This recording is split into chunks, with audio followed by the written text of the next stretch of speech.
De volta já aqui com Bem Assim, seguindo a nossa série de entrevistas com a psicóloga Nielke Nóbrega para saber o que é preciso aí, né, saber para cuidar dos filhos. Hoje aqui no estúdio nós vamos falar sobre hábitos e comportamentos alimentares que são prejudiciais para as crianças. Muito bom dia, maravilhosa Nielke Nóbrega já aqui com a gente. Um tema um pouco polêmico, viu? Bastante, né?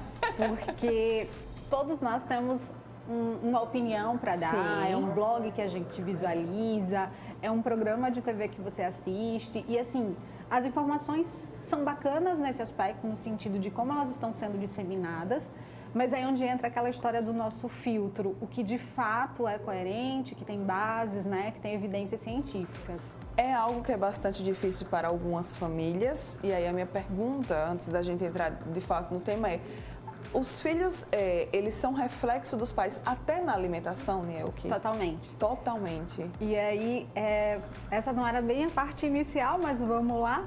Eu agora estou dizendo para os pais assim, ó, o que é que os filhos mais querem? O que é que eles gostam? De ser influencer, né? De ser youtuber. Então, os pais são os influencers dos filhos. Principais. Da vida real ali, viu? Principalmente na alimentação. Na alimentação, aí que esses pais têm um papel, assim, essencial. Porque, além deles estarem no o que, quanto e como comem, eles ainda são os modelos. Então, como eu como, onde eu como e o quanto eu como. Então, eles são totalmente influenciados, né, por esse comportamento que os pais apresentam. Então tá, vamos lá começar por aqui, começar falando sobre os comportamentos alimentares prejudiciais, né?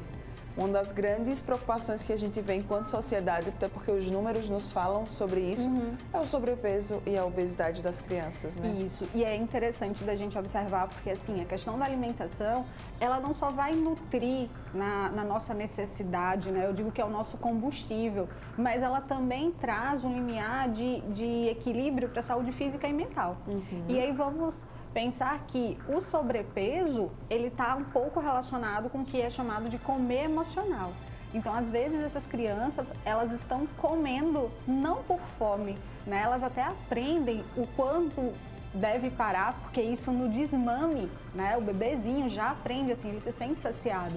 Tá? Mas aí é como se a alimentação começa a ser dado porque ele está alegre, porque ele está triste, e isso acaba sendo um fator preditivo não só para o sobrepeso, porque já tem dados sinalizando que crianças com 2 anos, né, tá com um número altíssimo de crianças com sobrepeso, mas também no sentido dessas crianças regularem as emoções. Então, é como se o meu regulador emocional é a comida. E aí a gente viu muito isso agora na pandemia. E eu achava, inclusive, que era só com nós adultos, né? Mas a gente tá vendo que não é algo só da gente, não. Até as crianças sofreram com isso, Isso, né? bastante.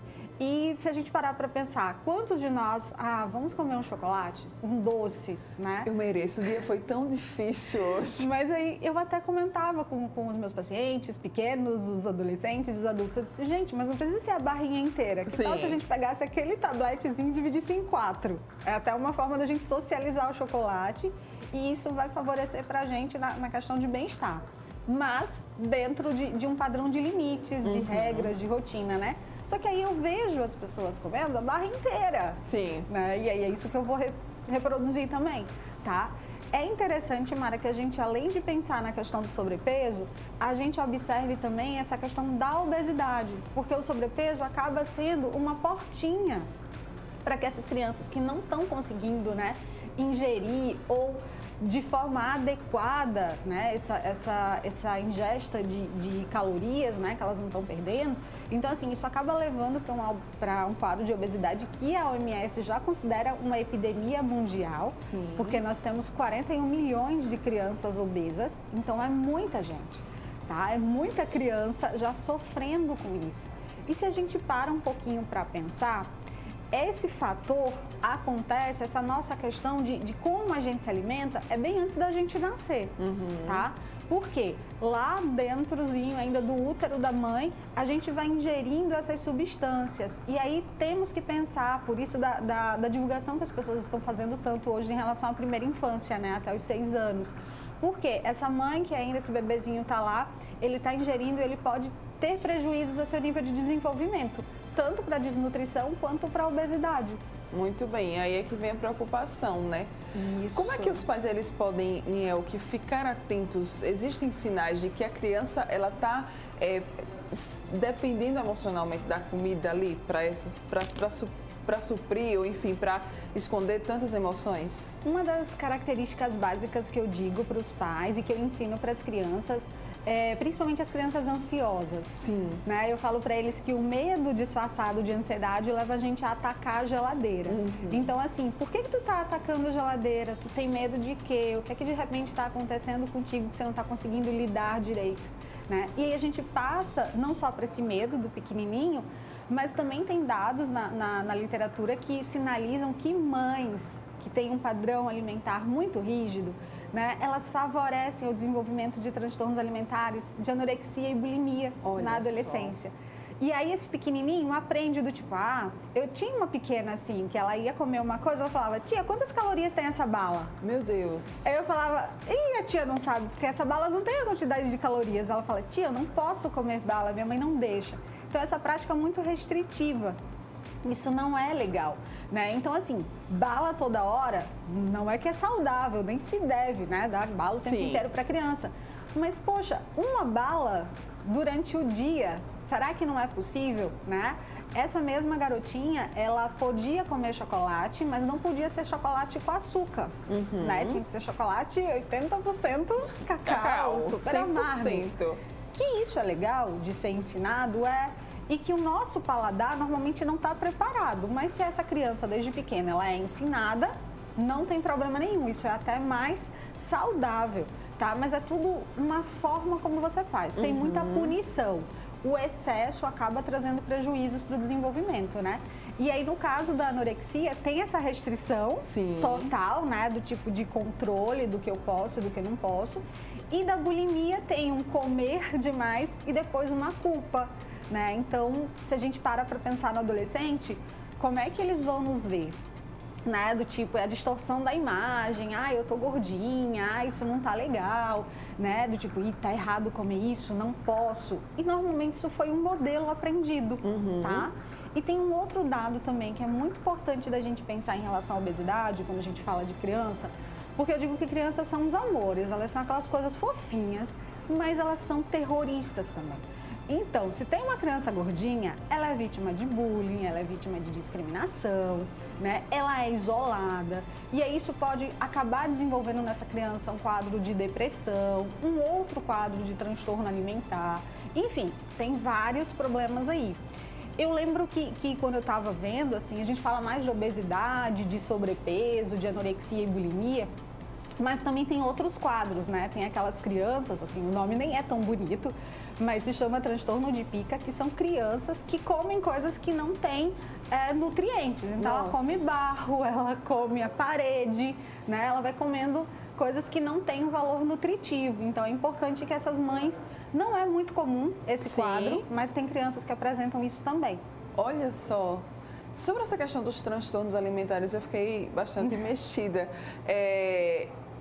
Por que é tão ruim que, por exemplo, uma criança ou um adolescente já desde novinho, por exemplo, apresenta esses transtornos alimentares, hein, Niel? Porque isso acaba sendo um padrão que vai para o seu desenvolvimento de vida, né? Então, se quando criança eu já tenho isso, consequentemente vai gerar consequências, né, no decorrer da minha vida. Sim. Então, se eu tento prevenir esses quadros na infância, ou se eu tento como pai, como mãe, ser um modelo saudável, né, utilizando uma prática educativa indutiva e não coercitiva, que é o que a gente não sugere para os pais estarem fazendo, né? Essas crianças vão aprender e elas vão poder perceber que elas têm autonomia para escolher, que elas são capazes de fazer as coisas de forma certa, mesmo aquilo sendo um doce, né? Porque o fator cultural acaba influenciando muito também. Então, quem não gosta de chegar na casa da avó, da bisa e sentir aquele cheirinho de bolinho de chuva, né? Aquela comida que só a avó sabe fazer, né? E assim, a gente olha e faz, principalmente aqui no Nordeste, a gente tem essa cultura, né? A gente chega na casa de alguém, tipo, é o café, é o jantar, é o almoço. Meu Deus do céu, eu faço, vó, eu tenho que sair, né, normal daqui, senão... Mas para eles, tem muito isso de quanto mais tu come, mais saudável você é. Hoje em dia a gente viu que isso está mudando, né? Então a gente precisa ensinar isso para as crianças, no sentido não é a quantidade, não é só a qualidade, mas é como tu faz isso, esse preparo, então tudo isso está presente. Os estilos parentais que a gente já falou aqui, né, outras vezes no programa, nessa série de entrevistas, eles também acabam aí por influenciar essa questão da alimentação dos pequenos? Bastante. E aí, só recapitulando um pouquinho essa questão dos estilos, né? A gente traz muito de novo. Então, por isso que eu falei, o estilo do pai influenciador e da mãe, né? Aquela que vai ser a influencer top lá de responsividade e de exigência. Por que eu tenho que equilibrar responsividade e exigência? Porque na responsividade eu tenho a comunicação, eu tenho o afeto, eu tenho o desenvolvimento da autonomia. Eu posso sinalizar para a criança o que pode e o que não pode. E na exigência eu coloco os limites. Se eu uso um estilo apenas indulgente, eu sou muito responsivo, eu sou muito aquele pai que está presente, que conversa, filha, você quer um fast food hoje? Não tem problema, vamos lá. Aí no outro dia a criança quer um fast food de novo. Sim. Então assim, o pai é extremamente responsivo, mas ele não é exigente. Então ele precisa dosar isso, porque aí esse estilo, que a gente chama de indulgente, acaba sendo uma prática desfavorável para as crianças, principalmente no quadro de obesidade. Pois é, olha só o quanto que o comportamento do pai, da mãe pode acabar influenciando totalmente quando a gente fala de hábitos, de comportamentos alimentares das crianças, né, Nielke? Sim. Aqueles pais também que são muito punitivos, sabe, Mara? Também não é legal, porque eles acabam, dependendo do perfil da criança, do temperamento, ela vai desafiar, ela vai querer fazer o oposto. Então, cuidado com as punições muito rígidas. Tem alguns pais que dizem utilizar a comida como recompensa. Isso não é legal. Se tu comer tudo, o pai te dá um sorvete, o pai te dá um brigadeiro. Ok, isso é importante que a criança coma, que ela também ingira o brigadeiro, né, o sorvete, mas não porque ela comeu tudo. Ela precisa aprender que o comer vai fazer bem para ela por outros fatores, né? Então, esse pai, ele pode, inicialmente, ser um modelo no sentido de proporciona para esse filho experimentar coisas novas. Ele pode até não comer. Eu sempre sugiro para os pais, fazem piquenique, né? Coloca uma venda no olho e tenta colocar para ele se ele adivinha o que é, meio que de brincadeira, com aquelas crianças que são muito restritas, né, em relação a alguns alimentos. Porque o que é que a gente mais escuta? Eu não gosto. Mas você já experimentou? Não. Você sabe o cheiro? E aí que é nojento, porque tem uma textura, porque faz um crack quando a gente morde. E aí a criança acaba, né, não aderindo. Então, insiste, oferece outra coisa. E aí onde entra o modelo. Eu tinha uma mãe que assim, ela tinha pavor de kiwi. Aí no meu piquenique do consultório eu coloquei kiwi para criança. Eu não sabia quem fazia mais careta, se era a mãe ou o garoto, né? Então eu falei, como é que pode esse modelo aí, né? Então essa ideia de como a gente oferta também é importante e isso acontece desde o desmame, né? Quando a gente deixa do mamar, a gente começa a ter essa introdução de novos alimentos. Então as mães precisam estar bem atentas. Pois é, viu, Nielke, qual a mensagem então que a gente poderia deixar, né, sobre esse tema, sobre esse assunto de hábitos, de comportamentos alimentares das crianças, referentes aí aos pais? Talvez você, pai, já tenha tentado de tudo, né, mãe também, olha, a gente não consegue de jeito nenhum, o melhor caminho é buscar uma ajuda profissional, né? Sim. Eu sempre digo que educar de uma certa forma, principalmente na questão alimentar, não é uma tarefa nada fácil. Tá? Então, busca ajuda, né? Esses profissionais, eu estou aqui como um profissional da psicologia, não como da nutrição, então a gente monta uma equipe, tá? Para que a gente possa ofertar o melhor para essa criança, para que ela seja uma criança nutrida de afeto, de nutrientes que possam proporcionar um melhor desenvolvimento físico, cognitivo, emocional nela, tá? E lembrem, gente, pais são influencers. Sim. Então, sejam os melhores influenciadores na vida dos filhos, em todos os aspectos, tá? A gente o tempo inteiro, durante as outras entrevistas, a gente fala da importância do modelo dos pais, né? E na alimentação eles são essenciais. Então, vai lá, brinca de chefe com teu filho, faz um sorvete diferente.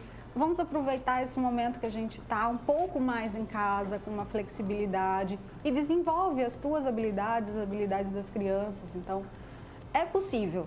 E quando a gente não consegue sozinho, a gente pede ajuda. Isso mesmo, não é muito maravilhoso, né? Contar as redes sociais, vamos lá reforçar para o pessoal. O Piscine é o que Nóbrega, vocês podem me encontrar lá. E aí a gente vai trocando. Eu sempre digo que assim, eu estou super aberta a estar, né, colaborando com o que for necessário. Eu acho que a gente precisa disseminar informações que sejam baseadas, né, em dados que tenham na literatura, que possam ser comprovados para favorecer esse desenvolvimento desses seres tão especiais. Muito bem. Criança de hoje é o adulto de amanhã, tá? Então, se os hábitos alimentares dela não são bons hoje, amanhã também provavelmente não serão. E a gente fala também, quando falamos disso, sobre saúde, né? Saúde mental, saúde física. É muito importante que a gente cuide aí desses pequenos e dessas pequenas, tá? Piscine é o que Nóbrega aqui com a gente. Obrigada mais uma vez, meu amor. Bom dia. Você que tá aqui, ó, ligadinho com a gente, não vai sair daí, porque pra gente fechar o Bem Assim de hoje tem música. Gabriel Tasco é quem canta pra gente no próximo bloco. Volto já.